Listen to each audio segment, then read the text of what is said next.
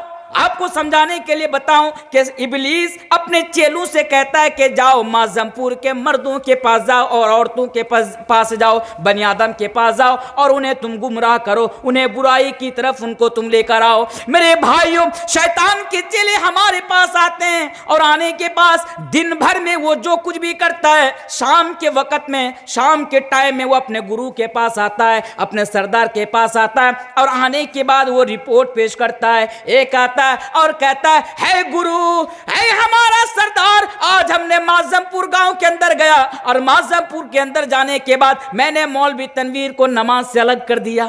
شیطان کو جا کر رپورٹ پیش کر رہا ہے. شیطان کہتا ہے چل تو سائڈ ہٹ. ایک آیا کہا میں معظم پور کے اندر گیا, ایک آدمی کو میں نے شراب پلا دیا. شیطان کہتا ہے تو بھی سائڈ میں آ جا. ایک آتا کہتا ہے ہم نے دو مسلمانوں کے درمیان جھگڑا کرا دیا. کہتا ہے تو بھی سائڈ میں ہٹ جا. اس طرح کرتے کرتے ایک چیلا آتا ہے اور آنے کے بعد کہتا ہے اے ہمارا گرو, اے ہمارا سرتاج, ہم معظم پور گاؤں کے اندر گئے, قاسم پور گاؤں کے اندر گئے, اور جانے کے بعد ہم نے میاں بیوی کے درمیان جھگڑا لگا دیا, میاں بیوی کے درمیان ہم نے لڑائی لگا دی, اور میاں بیوی کے درمیان جس کی وجہ سے ڈیورس ہو گیا, طلاق ہو گئی. یعنی اے ہمارا گرو, اے ہمارا سرتاج, ہم نے میاں بیوی کے درمیان ڈیورس کرا دیا, دونوں کے درمیان جدائیگی پیدا کر دی. میرے پیارے ساتھیوں, وہ شیطان کا جو گرو ہوتا ہے, جو ابلیس ہوتا ہے, وہ اتنا خوش ہو جاتا ہے, وہ اتنا زیادہ خوش ہو جاتا ہے کہ وہ اپنے دربار سے نیچے اترتا ہے, اپنا تخت سے نیچے اترتا ہے, اور اترنے کے بعد اس کو گلے لگاتا اور کہتا ہے نعم انتا, تو نے بڑا اچھا کام کیا. یعنی ایک شیطان کو سب سے زیادہ خوشی تب ہوتی ہے جب ایک بیوی شوہر سے الگ ہو جاتی ہے, یا ایک شوہر اپنے بیوی سے الگ ہو جاتا ہے. میرے پیارے ساتھیوں, اس حدیث سے پتا چلتا ہے کہ میاں بیوی کا رشتہ کتنا خوبصورت رشتہ ہے. او لوگوں سنو, او لوگوں سنو, یہ جو ہمارا دشمن شیطان ہے, ان لوگوں آپ کو آپ کی بیوی سے الگ کرنا چاہتا ہے. وہ میری ماں و بہنوں سنو, یہ شیطان جو ہے یہ ذرا سی باتوں کے لیے آپ کو بیلا فسلا کر آپ کے ہسبینڈ سے آپ کو الگ کرنا چاہتا ہے. لیکن ہمارا جو دین ہے, ہمارا جو مذہب ہے, مذہب اسلام, اس رشتہ کو بچانا چاہتا ہے. آپ کے اور آپ کی بیوی کا جو رشتہ ہے اس رشتہ کو بچانا چاہتا ہے. اس لیے اسلام نے کچھ قوانین بنائے, اسلام نے کچھ اصول بنائے, اور کہا اے معظم پور کے اندر رہنے والوں مردوں اور معظم پور کے اندر رہنے والی عورتوں سنو, اگر اسلام کے بنائے ہوئے اصولوں کے مطابق اگر تم نے اپنی زندگی گزاری تو تمہاری محبت کی گاڑی یعنی شادی شدہ زندگی یعنی صحیح طرح گزرتی رہے گی. اور اگر تم نے ان اسلام کے اصولوں کے خلاف جا کر اگر تم نے زندگی گزاری تو کبھی بھی تمہارے درمیان ڈیورس ہو سکتا ہے, کبھی بھی طلاق ہو سکتی ہے, کبھی بھی ڈیورس ہو سکتا ہے. تو میاں بیوی کا جو رشتہ ہے یہ بڑا خوبصورت رشتہ ہے, اور اسلام اس رشتہ کو بچانا چاہتا ہے. اب اب مین پوائنٹ کے اوپر میں آپ کو لے کر آتا ہوں, غور سے سنیے. جن کی ابھی شادی نہیں ہوئی بچے آپ اور غور سے سنیے, کیونکہ آپ کو بھی تو شادی کرنی ہے, اور جن کی شادی ہو گئی وہ بھی بغور سنیں اس بات کو. 6 چیزیں میں آپ لوگوں کے سامنے بیان کروں گا کہ ایک بیوی کے اندر اگر رشتہ کو بچانا چاہتے ہیں تو ایک بیوی کے اندر کیا کوالٹی ہونی چاہیے اور ایک ہسبینڈ کے اندر کیا کوالٹی ہونی چاہیے. آپ کے لیے 6 چیزیں بیان کروں گا, اور آپ کے لیے 6 چیزیں بیان کروں گا جو زندگی بھر ہمارے لیے اور آپ کے لیے چیزیں کام آئیں گی انشاءاللہ. پہلی چیز, بیوی کو دیکھتا ہوں کہ بیوی کے اندر کیا کوالٹی. معاف کیجئے گا میرے بھائی, میں بارہا کہتا ہوں, آج ہماری بیویوں کو نا یہ معلوم نہیں ہے.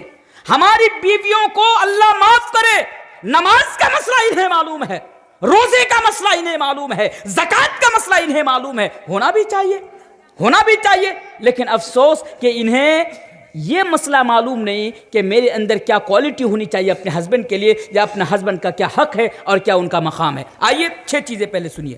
کہ آپ کے اوپر آپ کے شوہر کا کیا حق ہے, یعنی آپ کو اپنے ہسبینڈ کے لیے کیسا ہونا چاہیے.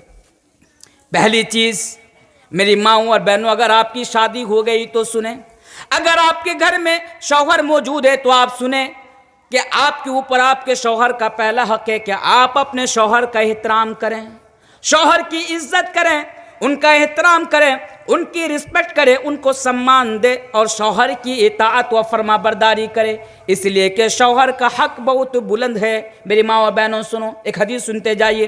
ایک عورت اللہ کے پیارے نبی جناب محمد رسول اللہ صلی اللہ علیہ وسلم کے پاس آتی ہے. اور لوگوں سنو, اور میری ماں اور بہنوں سنو, صرف سنو نہیں, اس حدیث کو یاد رکھو کہ ایک عورت اللہ کے نبی کے پاس آتی ہے کسی کام سے. جب کام سے وہ فارغ ہو جاتی ہے تو اللہ کے نبی اس عورت سے سوال کرتے ہیں, اے عورت, کیا تیرا نکاح ہو گیا, کیا تیری شادی ہو گئی؟ عورت جواب دیتی ہے, ہاں اللہ کے رسول, میرا نکاح ہو گیا, میری شادی ہو گئی. پھر اللہ کے نبی ان سے سوال کرتے ہیں کہ اے عورت بتا, کیف انت لہو, تیرا معاملہ تیرے ہسبینڈ کے ساتھ کیسا ہے, تیرے شوہر کے ساتھ تیرا سلوک کیسا ہے, تیرا برتاؤ کیسا ہے, تیرا بیہیویئر کیسا ہے؟ وہ عورت جواب دیتی ہے, اللہ کے نبی, میں ہر ممکن یہ کوشش کرتی ہوں کہ میں شوہر کے ساتھ اچھا سلوک کروں, ان کے ساتھ میں اچھا بیہیویئر سے پیش آؤں, اچھے برتاؤ سے ان کے ساتھ پیش آؤں, میں ہر ممکن کوشش کرتی رہتی ہوں. پھر اللہ کے نبی نے اس عورت کو بھی بیان فرمایا, اور اس عورت کے ذریعے سے تمام کی تمام عورتوں کو بھی یہ میسج دے دیا, اور اللہ کے نبی نے بیان فرمایا, اے عورت تو اچھی طرح دیکھ لے, اور میں اس کو نقل کرتی ہوں یہ بھی کہہ کر جا رہا ہوں, اے میری ماں و بہنوں, آپ بھی اچھی طرح دیکھ لے کہ آپ کے گھر میں جو ہسبینڈ ہے اس کے ساتھ آپ کا معاملہ کیسا ہے, برتاؤ کیسا ہے, آپ ان کے ساتھ کس طرح رہتے ہیں. اس لیے کہ اللہ کے نبی بیان فرماتے ہیں, فَإِنَّمَا هُوَ جَنَّتُكِ وَنَارُكِ, اور میری ماں اور بہنوں سنو, آپ کے لیے آپ کا شوہر ہی جنت ہے, اور آپ کے لیے آپ کا شوہر ہی جہنم ہے. کتنا بلند مقام ہے شوہر کا. میری ماں بہنیں سنیں تو, کیا آپ کے گھر میں جو شوہر ہیں جن کو آپ آج دیکھنا بھی گوارا نہیں کرتے, اٹھتے بیٹھتے شوہر کو آپ ایسی باتیں بتا دیتے ہیں کہ شوہر کو تکلیف پہنچ جاتی ہے, آپ شوہر کا حق ادا نہیں کرتی ہے, اس شوہر کے ساتھ آپ اچھے برتاؤ سے پیش نہیں آتی ہے, اس شوہر کا مقام کیا ہے؟ اللہ کے نبی بیان فرماتے ہیں کہ فَإِنَّمَا هُوَ جَنَّتُكِ وَنَارُكِ, کہ وہ آپ کے لیے جنت بھی ہے اور وہ آپ کے لیے جہنم بھی ہے. پتہ کیا چلا؟ پتہ یہ چلا, اگر آپ جنت کے اندر جانا چاہتے ہیں تو اپنے ہسبینڈ کے ساتھ اچھا برتاؤ کیجئے. ہسبینڈ کے ساتھ, آپ کے گھر میں جو شوہر ہے نا, اس کے ساتھ آپ اچھا برتاؤ کیجئے. ایک حدیث, آئیے اور ایک حدیث سنتے جائیے. اللہ کے پیارے نبی جناب محمد رسول اللہ صلی اللہ علیہ وسلم بیان فرماتے ہیں, المرأة لا تؤدی حق اللہ حتی تؤدی حق زوجها. اللہ کے پیارے نبی بیان فرماتے ہیں, المرأة لا تؤدی حق اللہ, کہ ایک عورت اس وقت تک اللہ کا حق ادا نہیں کر سکتی, یعنی ایک عورت اس وقت تک اللہ کا حق ادا نہیں کر سکتی جب تک کہ وہ اپنے شوہر کا حق ادا نہ کر لے۔ آئیے میں آپ کو اور ڈیٹیلز میں سمجھاؤں کہ اگر آپ نماز بھی پڑھتی ہیں، روزہ بھی رکھتی ہیں، زکوٰۃ بھی دیتی ہیں، اور آپ یہ سوچتی ہیں کہ اللہ مجھ پر راضی ہے، ایسا نہیں ہو سکتا۔ وہ میری ماں اور بہنوں، اللہ کو راضی کے ساتھ ساتھ آپ اپنے ہسبینڈ کو بھی راضی کرنا پڑے گا۔ اللہ کا حق ادا کرنے کے ساتھ ساتھ اپنے ہسبینڈ کا بھی حق ادا کرنا پڑے گا۔ اس لیے کہ نبی نے کلیئر الفاظ میں اور یعنی واضح الفاظ میں اس کو کلیئر کر دیا کہ ایک عورت اس وقت تک اللہ کا حق ادا نہیں کر سکتی جب تک وہ اپنے شوہر کا حق ادا نہ کر لے۔ تو سب سے پہلے آپ کو اپنے شوہر کا حق ادا کرنا ہے۔ اللہ کے نبی نے تو یہاں تک بیان فرمایا